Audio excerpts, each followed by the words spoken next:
इन्दुसुतवन्द्याणं त्रिभुवनहितमधुरविशदकाणम् अन्तातीतगुणाणं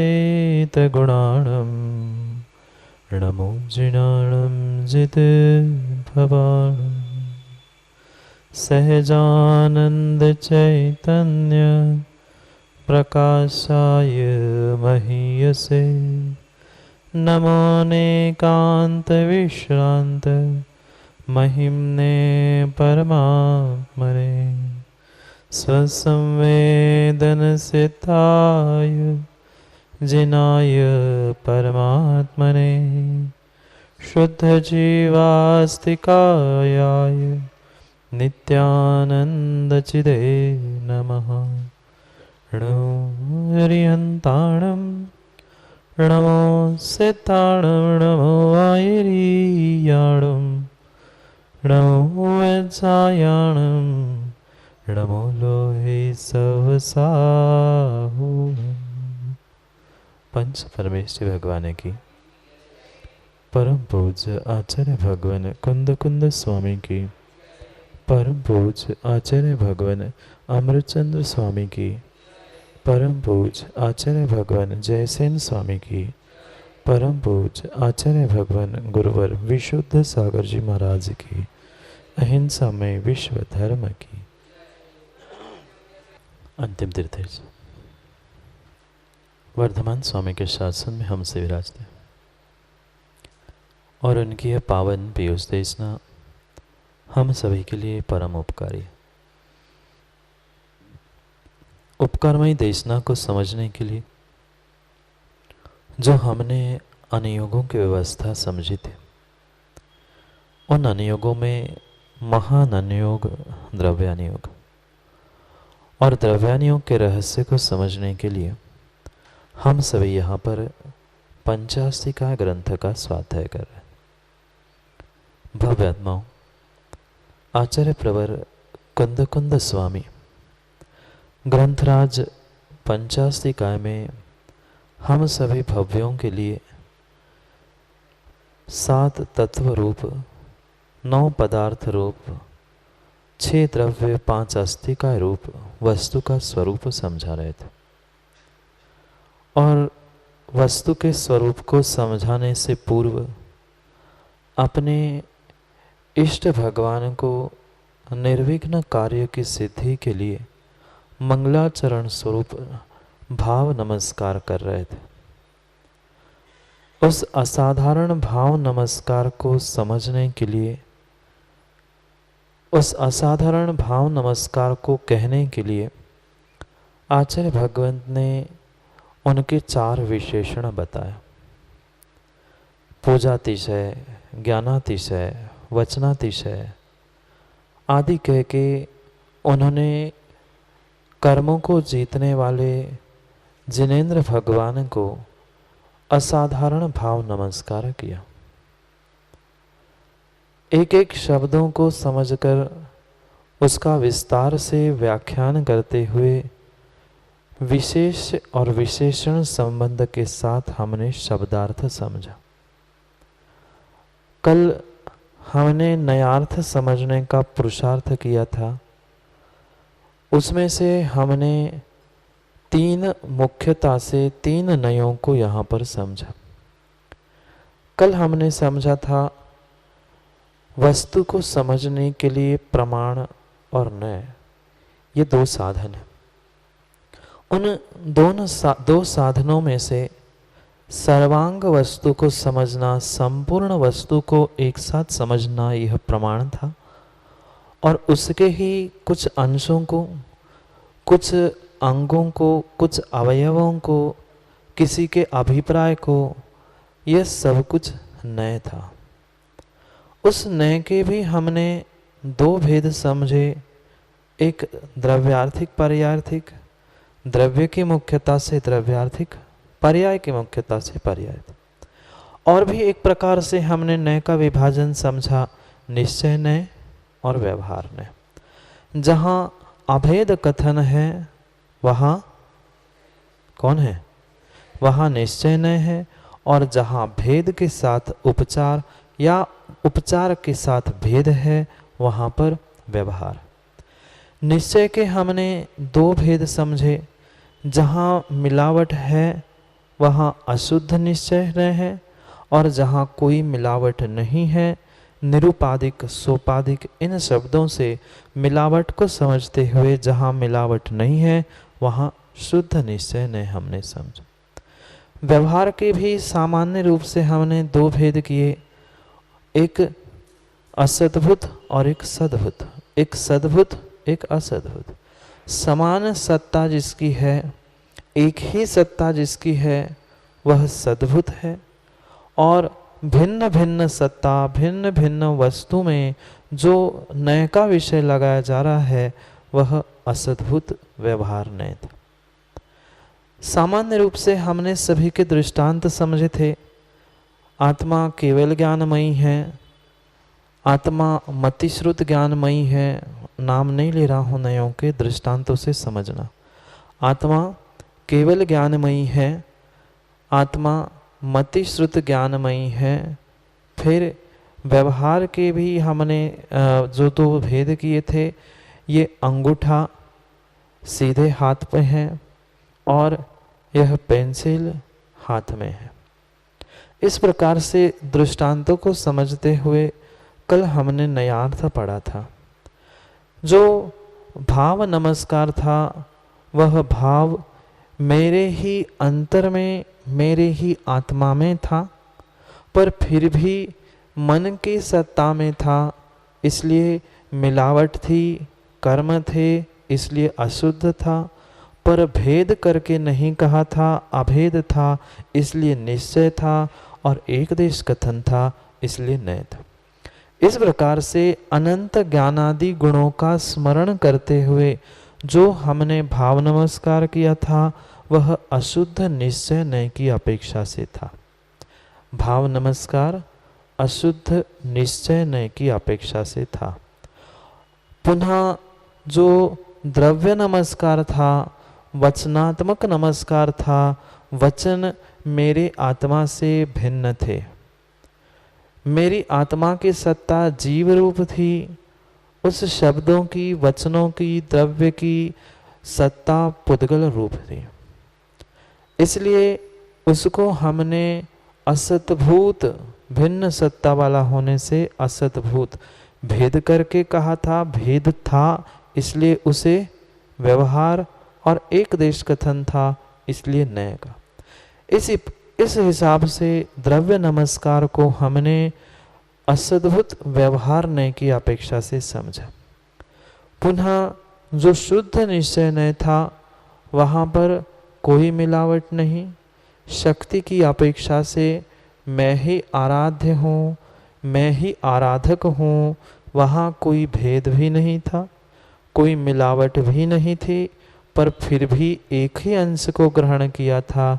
इसलिए शुद्ध निश्चय नय से आराध्य आराधक, मैं ही मेरा आराधक हूँ, मैं ही मेरा आराध्य हूँ, इस अपेक्षा को हमने तीन प्रकार से नयों से समझा। समझ में आया? कल जो हमने लगभग 1 घंटा विषय समझा था, संक्षेप में उसका हमने पुनः रिवीजन करके अब आगे बढ़ते। 3 नए समझ में आए। 4 में से यहाँ 3 प्रयोग था इसलिए उन्हें समझा। एक अशुद्ध निश्चय, शुद्ध निश्चय और असद्भुत व्यवहार ने, इन तीनों नयों से हमने नयार्थ समझा। अब आगे कहते हैं तात्पर्य वृत्ति टीका गाथा 1 आचार्य जयसेन स्वामी। त एव नमस्काराः नान्ये चैत्यादि रूपेण मतार्थोपयुक्ता। मिल गया? स कल जो नयार्थ पढ़ा था उसके आगे की ही पंक्ति है। त एव नमस्काराः न अन्ये च इति आदि रूपेण मतार्थः अपयुक्तः। मतार्थ भी कहा। कैसे? जो यह नमस्कार किया है तो एव उन्हीं को, किनको? जिनेंद्र भगवान को, जिनके यह 4 विशेषण हैं, ऐसे जिनेंद्र भगवान को ही हमने नमस्कार किया है, न अन्य किसी को भी नहीं। जहाँ भी ऐसा कथन आएगा कि अन्य को नहीं, मात्र हमारे यहाँ अपने मत का मंडन हुआ और दूसरे के मत का खंडन हुआ। जो अपने परमात्मा को, भगवान को, इष्ट को मान रहे हैं, उन सब का निषेध करके, जिनमें ये 4 विशेषण हैं, 4 विशेषण याद है, अब पुनः कहने की आवश्यकता नहीं है। ये जो 4 विशेषण है, ऐसे जिनेंद्र भगवान को ही मेरा नमस्कार है। अन्य जितने भी परमात्मा, भगवान, इष्ट, प्रभु, ईश्वर, जिस भी नाम से कहे जाने वाले हैं, उनको मेरा नमस्कार नहीं है। ये मतार्थ हुआ मेरे मत से और दूसरे के मत से। मेरे मत से 4 गुणों से युक्त ही भगवान हैं, अन्य के मत से अन्य भी प्रकार के भगवान हैं। तो उन अन्य मत वालों के भगवान की बात यहाँ नहीं चल रही, न अन्य किसी नहीं। ये 4 विशेषण से युक्त जो भगवान हैं, उनको ही नमस्कार हो, अन्य किसी को नहीं। इस प्रकार से मतार्थ कहा। समझ में आया? शब्दों का जैसा का वैसा अर्थ करना शब्दार्थ, नए की अपेक्षा से उस टीका का, गाथा का अर्थ करना नया अर्थ। अपने मत का मंडन, अन्य मत का, अन्य दर्शन का, अन्य सिद्धांतों का खंडन, यह मतार्थ हुआ। आगे कहते हैं इंद्र सतवंदिता इत्यागमार्थः प्रसिद्ध एव। यह मात्र पंचास्तिकाय ग्रंथ में ही नहीं लिखा कि 100 इंद्रों द्वारा पूजनीय है।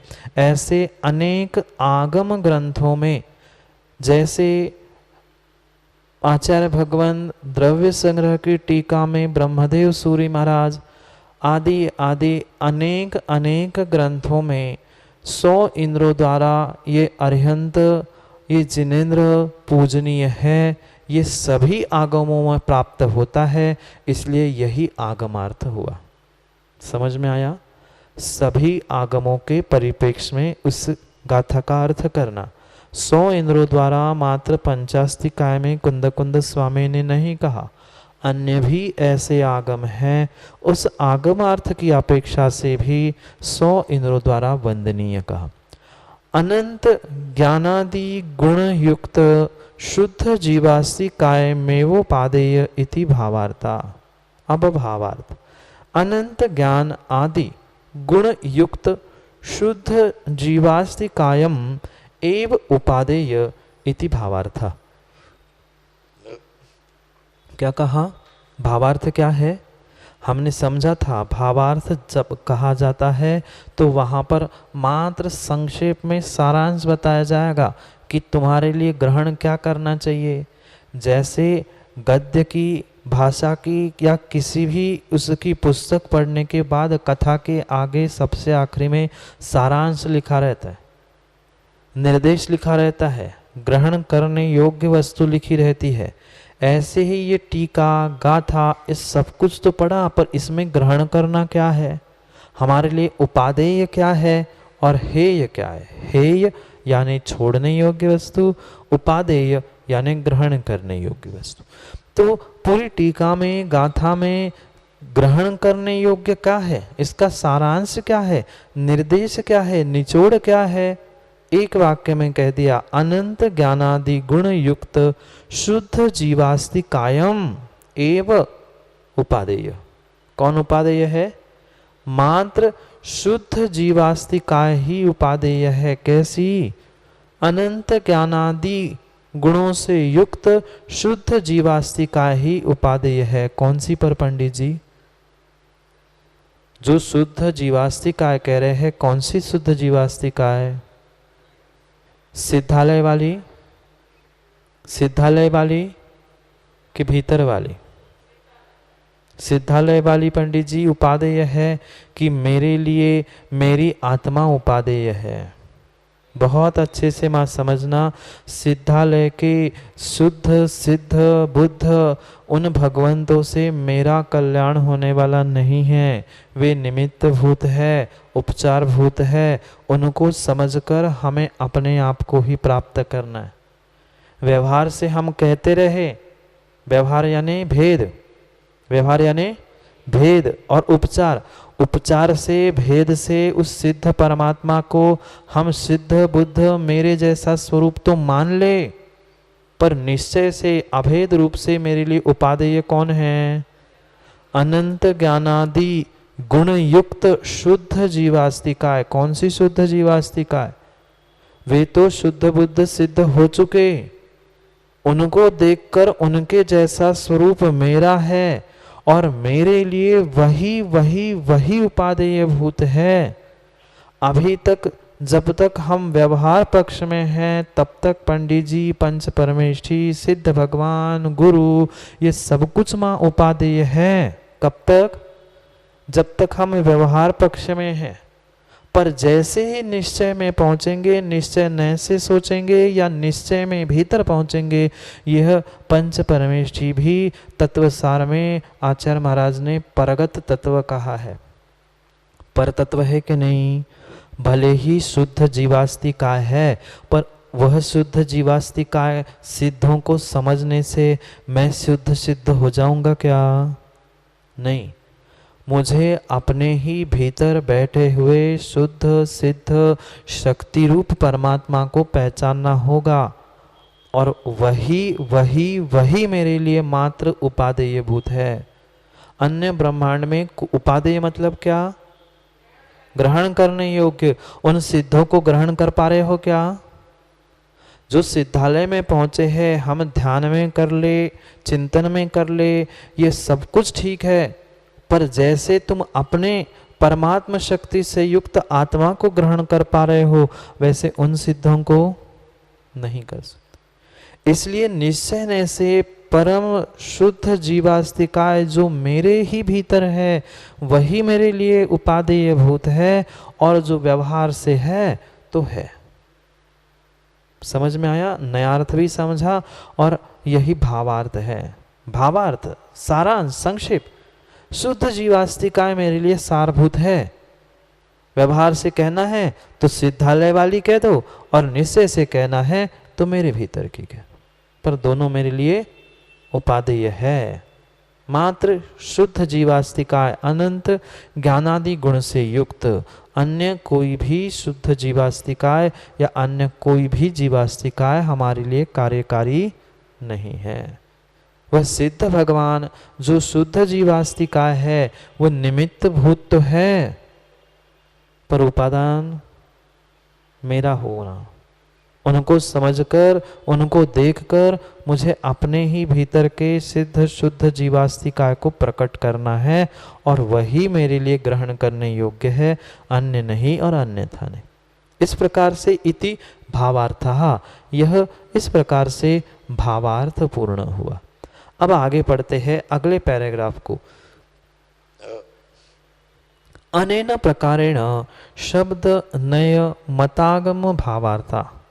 अनेन प्रकारेण, इस प्रकार से शब्द नय मत आगम और भाव से हमने अर्थ को समझा। किस किस से? शब्द से, नय से, मत से, आगम से और भाव से हमने इस प्रकार से, अनेन प्रकारेण, इस प्रकार से, ऊपर जो हमने पढ़ा इस प्रकार से हमने उसका अर्थ समझा। अनेन प्रकारेण शब्द नय मतागम भावार्था व्याख्यान काले सर्वत्र योजनीयमिति संक्षेपेण मंगलार्थ मिष्ट देवता नमस्कार कृता। क्या कहा? चाहे यहाँ पर जो भी आचार्य महाराज ने कहा है, कौन सा? मत, नय, आगम आदि, इन सबको व्याख्यान के काल में सर्वत्र लगा लेना चाहिए। ऐसा संक्षेप में मंगल करते हुए इष्ट देवता को नमस्कार किया। मतलब आचार्य महाराज ये कह रहे हैं, मात्र टीका के आखिरी में लिखा है इसलिए मतार्थ नयार्थ ऐसा मत समझना। जहाँ जहाँ उपयुक्त है प्रत्येक स्थान पर पांचों अर्थ लगा लेना। पांचों अर्थ कौन से? शब्दार्थ, नयार्थ, मतार्थ, भावार्थ और आगमार्थ। ये पांचों जो अर्थ है यथार्थ जहां जहां व्याख्यान के काल में सर्वत्र लगा लेना। जहां जहां उसकी आवश्यकता है वहां वहां उसको लगा लेना। और संक्षेप में इस प्रकार से इष्ट देवता को नमस्कार करते हुए यह मंगल पूर्ण हुआ, क्योंकि मंगलाचरण था ना। इष्ट देवता को नमस्कार रूप मंगल कृता यानी किया। आगे पुनः कहते हैं मंगल उपलक्षणम निमित्त हेतु परिमाण नाम कर्तृ रूपा पंचाधिकारा यथा संभवम व्यक्तव्या। मिल गया? उसके आगे की ही पंक्ति पढ़ रहे हैं अगले पैराग्राफ में। मंगलम उपलक्षणम, मंगल तो मात्र एक उपलक्षण है। मंगल तो क्या है? एक मात्र उपलक्षण है, एक मात्र कुछ कही हुई बात है। पर कहा क्या है? ये कह दिया कि भैया जो टोपी पहने वाले हैं ना, टोपी पहने वाले हैं ना, उनको भी बुला लो। मत समझना, उनको भी। अब जिनका पता है, लक्षण पता है, जिनका नाम पता है कि भाई सुरेश पंडित जी भी आए हैं, उनको भी बुला लो। माँ की किसी को बुला नहीं रहे क्या? बुलाना सबको था, पर एक उनका नाम लेके उपलक्षण रूप था। उपलक्षण रूप कह दिया कि उनको भी बुलाओ, उनको भी ले आओ। ऐसे ही मंगल मात्र एक उपलक्षण भूत था, पर उसके साथ और भी 5 अधिकार है। और भी क्या है? 5 अधिकार है। कौन से? निमित्त, हेतु, परिमाण, नाम, कर्तृ रूपा। निमित्त, मंगल, हेतु, परिमाण, नाम, कर्ता। आगे गाथा आएगी तब विस्तार से समझेंगे। यथा संभवम व्याख्याता। अब आचार्य जयसेन स्वामी यहाँ पर जो 5 और 1 6, पहला अधिकार हुआ मंगल।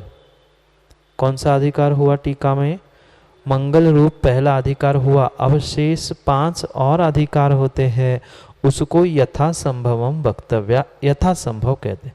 इदानीम पुनर्विस्तर रुचि शिष्याणाम व्यवहारनयमाश्रित्य यथाक्रमेण मंगलादि षडाधिकाराणाम मितियता परिमित विशेषण व्याख्यानम क्रियते। क्या कहा? इदानीम, इस प्रकार से पुनः विस्तार रुचि शिष्याणाम। इसके पहले हमने शिष्यों के भेद समझे थे, याद है क्या? 3 प्रकार के शिष्य हमने समझे थे। एक संक्षेप रुचि शिष्य, दूसरा विस्तार रुचि और तीसरा मध्यम रुचि। संक्षेप रुचि शिष्य की बात कब आई थी? याद है किसी को? भूल गए सब। आगे का पाठ, पीछे का सपाट। क्या मतलब है? कुछ विषय आया था, तब हमने शिव कुमार मुनि की बात की थी, याद आ गया क्या? ये कुंद स्वामी ने ग्रंथ लिखा किस लिए? संक्षेप रुचि शिष्या शिव कुमार नाम के जो संक्षेप रुचि मुनिराज शिष्य थे, उनके समझने के लिए ये संक्षेप में उन्होंने ग्रंथ लिखा था। पर अब जयसेन स्वामी कह रहे हैं कि अब संक्षेप से काम होने वाला नहीं है, क्योंकि हमारे सामने विस्तार रुचि वाले, यानी जिनको विस्तार से समझना आवश्यक है, ऐसे विस्तार रुचि वाले बहुत, 1 नहीं, 2 नहीं, 3 नहीं, 50 बार कहना जिसको आवश्यक है, ऐसे विस्तार से जिनको समझना आवश्यक है, ऐसे विस्तार रुचि वाले। समझ में आया? संक्षेप मतलब 1 बार 2 बार थोड़ा सा कह दिया, समझ में आ गया। और हमें तो 10 दिन पुराना ही याद नहीं है, फिर महाराज चले जाएंगे तो नाम भी भूल जाएंगे, कौन सा ग्रंथ पढ़ रहे थे, कौन सी टीका पढ़ रहे थे, हो गया काम। तो अब कह रहे हैं कि पुनः विस्तर रुचि शिष्याणाम, जिनका विस्तार समझने में ही, बृहद व्याख्यान समझने में ही जिनकी रुचि है, ऐसे शिष्यों को व्यवहार नयम आश्रित्य, जो व्यवहार नय में आश्रित है। कौन? शिष्य नहीं, ये टीका है। व्यवहार मतलब क्या? व्यवहार मतलब क्या? भेद करके। तो भेद करके जहां कहा है वहां व्यवहार है, और जहां विस्तार होगा वहां भेद करना जरूरी होगा। जितने भेद, प्रभेद, उत्तर भेद और भेद भेद करके जाएंगे उतना ही विस्तार होता जाएगा। इसलिए व्यवहार नय से आश्रित यथाक्रम से मंगल आदि जो षड अधिकार है उनको यहाँ पर विस्तार से विशेष व्याख्यान रूप से विशेषणों से युक्त होकर क्रियते करते हैं। जैसे इन स्वामी यहाँ पर प्रतिज्ञा कर रहे हैं, संकल्प कर रहे हैं कि जो अभी तक हमने संक्षेप में समझा ना, अब विस्तार से समझेंगे। किसको? ग्रंथ प्रारंभ करने से पहले 6 अधिकारों को, 6 कर्तव्यों को, 6 बातों को समझना आवश्यक होता है। कितनी? 6 बातों को। उनको ही आचार्य महाराज 6 अधिकारों में विभाजित कर, उनको ही 6 अधिकार का नाम दे रहे हैं। ग्रंथ प्रारंभ करने से पूर्व ग्रंथ को समझने के लिए, ग्रंथ को लिखने के लिए इन 6 बातों का ध्यान रखना बहुत आवश्यक होता है। उनको ही आचार्य जयसेन स्वामी 6 अधिकार कह रहे। क्या लिखा? मंगल आदि षडाधिकाराणाम इयत्ता परिमित विशेषण व्याख्याना। इस प्रकार से विशेष रूप से संक्षेप विस्तार से इसका व्याख्यान क्रियते। किसका? इन्हीं 6 अधिकारों का। समझ में आया क्या? आगे जब गाथा पढ़ेंगे तब समझ में आ जाएगा। क्या कहा? अभी तो संक्षेप से हमने व्याख्या कर ली। अब विस्तार रुचि वाले जो शिष्य है उनको व्यवहार नय से आश्रित होके, मतलब भेद, प्रभेद और उत्तर भेद ऐसे करते करते जो 6 अधिकार है, पंचाशिकाय के नहीं, पंचाशिकाय के कितने अधिकार? पंचाशिकाय के तो 3 ही अधिकार, पर यहाँ पर कह रहे हैं कि इस प्रत्येक ग्रंथ के समझने के लिए उन 6 अधिकारों को समझना बहुत आवश्यक। तो ये 6 अधिकार कौन से हैं? अगली गाथा में कह रहे हैं, पढ़ते हैं। मंगल निमित्त हेयु, पढ़ो। परिणामाणाम तह कत्तारम वागर्य छप्पी पच्छा वक्खाणो सत्थमायिर्यो। पढ़ो एक साथ।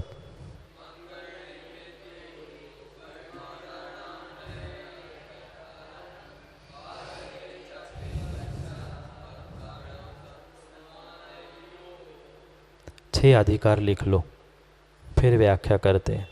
मंगल, निमित्त, हेतु। मंगल, निमित्त, हेतु। परिमाण। मंगल, निमित्त, हेतु, परिमाण। नाम और कर्ता। मंगल, निमित्त, हेतु, परिमाण, नाम और कर्ता, ये 6 अधिकार हो गए। वागरी छप्पी पच्छा वक्खाणों सत्थमायिर्यो। जो हमारे पूर्वाचार्य है उन्होंने क्या बताया? जब भी ग्रंथ प्रारंभ करना है, इन ग्रंथों को प्रारंभ करने से पहले आचार्य महाराज समझा रहे कि ये 6 प्रकार के अधिकारों को ध्यान में रखना बहुत आवश्यक। कौन से? मंगल, निमित्त, हेतु, परिमाण, परिणाम नहीं, परिमाण, नाम और कर्ता। इन 6 अधिकारों को बतलाकर उनकी व्याख्या करने के बाद ही शास्त्र का व्याख्यान करे, ऐसे आचार्यों ने कहा है। समझ में आया क्या कहा है? इनकी व्याख्या कर कर ही, किनकी? ये जो 6 अधिकार बताया है, वागरी छप्पी यानी 6, इनको कह के क्या करो? पच्छा।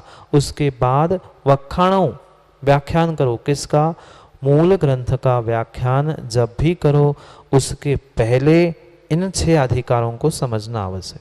जब तक यही नहीं पता है ये ग्रंथ किसका है, ग्रंथ में कितनी गाथाएं हैं, ग्रंथ में विषय क्या है, किसके लिए ग्रंथ लिखा गया है, इसका मंगलाचरण क्या है, यही विषय अगर पता नहीं है, ज्ञात नहीं है, तो ग्रंथ पढ़ने से क्या मतलब। समझ में आया क्या? इसलिए यह व्याख्यान समझने से पहले इन 6 बातों को समझना आवश्यक है, समझाना भी आवश्यक है, ऐसा आचार्य भगवंतों ने कहा। तो उसका अब एक एक शब्द के द्वारा शब्दार्थ समझते हैं। क्या समझना है? शब्दार्थ, शब्दों का वैसा अर्थ। किसका? इस गाथा का शब्दार्थ समझ रहे हैं। मंगल, निमित्त, हेतु, परिमाण, नाम और कर्ता, इन 6 अधिकारों को कहकर ही मूल ग्रंथ का व्याख्यान करे। ये सामान्य रूप से अर्थ समझा। अब जो टीका रूप आचार्य महाराज ने विस्तार किया है उसे पढ़ो। ब्रैकेट में लिखा है इसके बाद का शब्द वखाणों, मिल गया? वखाणों व्याख्यातु, व्याख्यान करूंगा। सा कहा करता, वह कौन करता है? कौन ऐसा कह रहा है व्याख्यान करूंगा? व्याख्यान करने का कर्ता कौन है? आर्यो, आचार्यः, आचार्यः। किम, किसको करूंगा, किसका व्याख्यान करूंगा? सत्थम यानी शास्त्रम, पच्छा यानी पश्चात। किम कृत्वा पूर्वम, बाद में मैं व्याख्यान करूंगा शास्त्र का, तो बाद में करूंगा। तो किम कृत्वा पूर्वम, उसके पहले क्या करके? मैं बाद में तत्वार्थ सूत्र पढ़ाऊंगा। हम बाद में तत्वार्थ सूत्र पढ़ेंगे। अरे बाद में तो पढ़ेंगे, फिर पहले क्या करेंगे ये भी तो बताओ। पहले हम पंचाष्टिकाएं पढ़ रहे हैं, दृष्टांत से समझा रहे। समझ में आया क्या? आचार्य महाराज यहाँ कह रहे हैं मैं शास्त्र को कहूँगा, उसका व्याख्यान करूँगा बाद में। अरे बाद में करोगे, पर पहले क्या करोगे? क्या करके कहोगे? बाद में चावल खाना, तो बाद में चावल खाना, तुम पहले रोटी तो परसो तब तो चावल खाएंगे बाद में।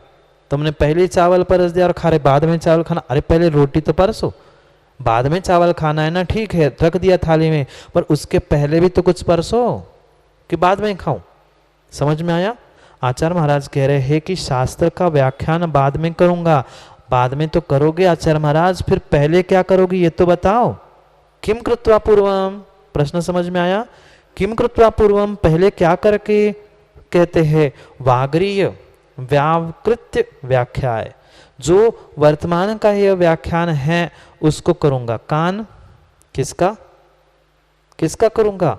छप्पी यानी षडपी, जो 6 अधिकार हैं उनका पहले व्याख्यान करके पुनः मैं ग्रंथ का व्याख्यान करूंगा। तो ये 6 कौन हैं? ये छप्पी मतलब षडपी कौन है? 6 प्रकार किसके हैं? वह कह रहे हैं मंगल, निमित्त, हेतु, परिमाणा, नाम, तहय, कर्तारा। मंगल, निमित्त, हेतु, परिमाण, नाम, कर्तृत्वाधिकारानिति। क्या लिखा? मंगल, निमित्त, हेतु, परिमाण, नाम, कर्तृत्व, अधिकाराणि इति। ये 6 अधिकारों को कह के पुनः उसके बाद में मैं शास्त्र का व्याख्यान करूंगा, ऐसे आचार्य महाराज कह रहे हैं। समझ में आया गाथा का? ये हमने टीका रूप शब्दार्थ विस्तार से समझा, सामान्य रूप से भावार्थ समझा था। अब उसको ही टीका रूप विस्तार से आचार्य महाराज कह रहे हैं। अब इन 6 अधिकारों में से एक एक अधिकारों को, कौन से अधिकार? कौन से अधिकार? मंगल, निमित्त आदि जो 6 अधिकार कहे हैं उनका विस्तार से व्याख्यान शुरू करते हैं। समझ में आया क्या विषय? कल तक के विषय को हमने पूर्ण कर लिया, 5 अर्थ समझे, और उन 5 अर्थों के बाद आज कह रहे हैं कि ये हमने सब कुछ संक्षेप में कहा, जबकि 2 पेज की टीका हो चुकी, 1.5 पेज की लगभग, और फिर भी कह रहे संक्षेप में कहा। संक्षेप में इतना विस्तार था तो विस्तार से कितना विस्तार होगा? अब कह रहे हैं जो संक्षेप में हो गया, अब विस्तार से व्यवहारने से आश्रित होकर ये मंगल आदि से 6 आवश्यकों को समझाते हुए फिर चर्चा करते। तो 6 अधिकार कौन से हुए? मंगल, निमित्त, हेतु, परिमाण, नाम और कर्ता। इन 6 अधिकारों को विस्तार से समझते हैं। तो पहला अधिकार था मंगल।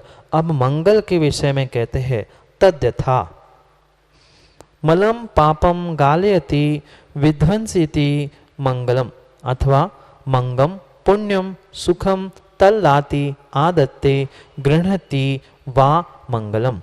समझ में आया? इतना तो समझ में आ ही गया होगा। पुनः समझो, मंगल में कितने अक्षर है? मंगल में कितने अक्षर? शब्द नहीं पूछा, मंगल एक शब्द हुआ। शब्द में कितने अक्षर? मंगल, 3 शब्द हो गए।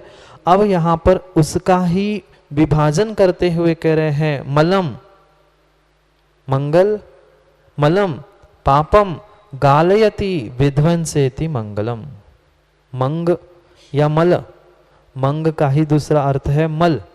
मल यानी कौन सा मल? शरीर का लगा मल, कपड़े पे लगा मल नहीं, पाप रूपी जो मल मेरे भीतर लगा है, ऐसे मलम पापम गालयति, गलाने वाला। किसको? पापों को, मल को गलाने वाला। गालयति विध्वंसयति, जो विध्वंस करने वाला है, नष्ट करने वाला है। इति मंगलम, मंगल का शब्दार्थ बता रहे हैं।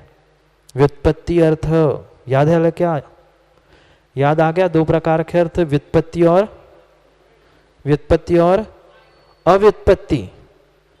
पंकज याद आ गया? पंक में, कीचड़ में जन्म लेने वाला, यह व्युत्पत्ति अर्थ हुआ। ऐसे ही मंगल का व्युत्पत्ति अर्थ बता रहे, कैसे उत्पन्न हुआ? मंगम मलम पापम गालयति, पापों को, मल को गलाने वाला। विध्वंसयति, नष्ट करने वाला, विध्वंस करने वाला मंगल होता है। अथवा मंगम यानी मंगम पुण्यम सुखम। समझ में आया क्या? पढ़ रहे ना? मंगम पुण्यम सुखम, मंगम यानी पुण्य, सुख तल लाती, तत् लाती उसे लाने वाला। किसको? ये मंगल शब्द को कह रहे हैं। सीधे सीधे हिंदी में समझे तो पाप को गलाने वाला और पुण्य को लाने वाला मंगल होता है। तो उसको ही संस्कृत में समझा रहे हैं, पापम गालयति विध्वंसयति, अथवा मंगम यानी पुण्यम सुखम तल्लाति आदत्ते गृह्णाति, लाने वाला, आदत्ते यानी बुलाने वाला, गृह्णाति यानी ग्रहण करने वाला। वा मंगलम, वह भी मंगल है। शब्द समझ में आए? 2, मलम गालयति और मंगम तल्लाते। मंगल को मंग यानी पुण्य को बुलाने वाला, मलम पाप को गलाने वाला। पाप को गलाने वाला, पुण्य को बुलाने वाला जो है उसे मंगल कहते हैं। चतुष्टय फलम समीक्षमाना ग्रंथकाराः शास्त्रस्यादौ त्रिधा देवतायास्त्रेधा नमस्कार कुर्वन्ति मंगलार्थम। क्या कहा? चतुष्टय फलम समीक्षमाना ग्रंथकाराः शास्त्रस्य आदौ त्रिधा देवतायाः त्रेधा नमस्कारम कुर्वन्ति मंगलम मंगलार्थम। किसके लिए मंगल कर रहे हैं? कैसा मंगल कर रहे हैं? मंगल का तो अर्थ समझ लिया, शब्दार्थ समझा, व्युत्पत्ति अर्थ समझा। अब उसी मंगल को यहाँ पर और अच्छे से समझाते हुए चतुष्टय फलम, उस मंगल से क्या होगा? मंगलाचरण या मंगल करने से फल क्या मिलेंगे? 4 प्रकार के फल मिलेंगे। कितने फल मिलेंगे? एक आम का, एक केले का, एक मौसम, एक नींबू का। ऐसा कोई मोक्ष का नहीं, और भी कुछ 4 फल मिलने वाले हैं। मंगलाचरण क्यों करना? उसके पीछे भी कुछ कारण है, उसका कुछ फल मिलने वाला है। इसके लिए यहाँ कह रहे हैं कि 4 प्रकार की फल की समीक्षा करने वाले, 4 प्रकार की फलों की इच्छा करने वाले ग्रंथराज आचार्य शास्त्र के आदि में प्रारंभ में 3 प्रकार के देवता को 3 प्रकार का नमस्कार मंगल कहते हैं। ये सब बातें समझ लेना। कितने फल? 4। कितने देवता, कितने नमस्कार, सबका विस्तार आगे किया है। समझना, यहाँ पुनः पढ़ना। चतुष्टय फलम मिल गया क्या? चतुष्टय यानी चार प्रकार के फलों की समीक्षा करने वाले ग्रंथराज आचार्य शास्त्र के आदि में त्रिधा देवताया मिल गया। 3 प्रकार के देवताओं को त्रिधा नमस्कारम कुर्वन्ति। 3 प्रकार के नमस्कार। अभी 2 प्रकार के नमस्कार समझे थे, याद है क्या? कौन से? द्रव्य नमस्कार और भाव नमस्कार। ये 2 प्रकार के नमस्कार अभी समझे थे। अब 3 नमस्कार बात। हमारे पास तो अभी तक 9 देवता थे, देवशास्त्र गुरु 3 देवता थे और बाकी पंच परमेश्वरी रूप थे। ये कौन से देवता की बात कर रहे हैं? क्योंकि 3 देवता को नमस्कार कहा ना। 3 देवता कौन? देवशास्त्र गुरु नहीं, यहाँ तो परिपूर्ण रूप से देवों की ही बात चल रही है, तो उनके भेद आगे कहेंगे। पर ये बात ध्यान रखना, फल कितने? 4, देवता कितने?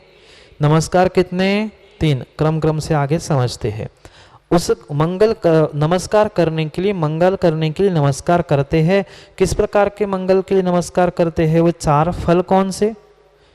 आचार्य महाराज ने कहा, मैं 4 फलों की प्राप्ति के लिए 3 प्रकार के देवता को 3 प्रकार का नमस्कार करता हूँ।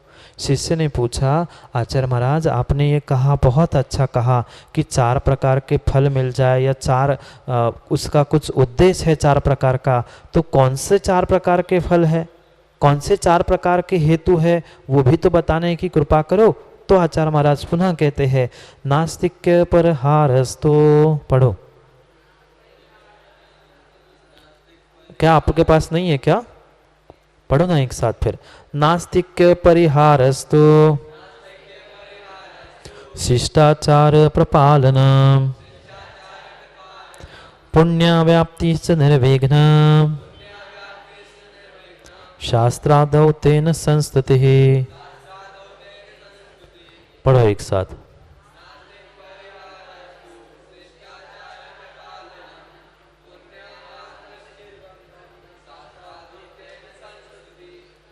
ये 4 फल बताए। शास्त्रादौ तेन संस्तुति, शास्त्र से आदौ, क्या कहा?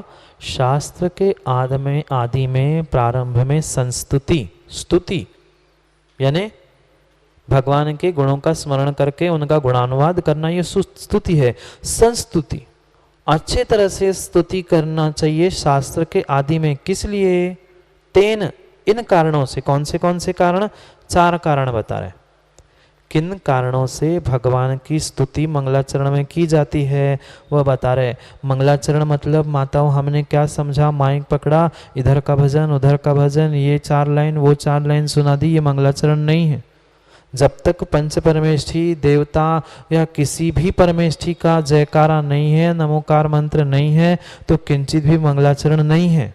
हाँ, भजन बोलो, सब कुछ हो, पर कम से कम कुछ संक्षेप में पहले देवशास्त्र गुरु पंच परमेष्ठी किसी का तो जयकार, नमस्कार, नमोकार कुछ तो हो। फिर उसके बिना काम कैसे बनेगा? भजन मंगलाचरण नहीं है। मंगलाचरण का एक भाग पंडित जी हो सकता है।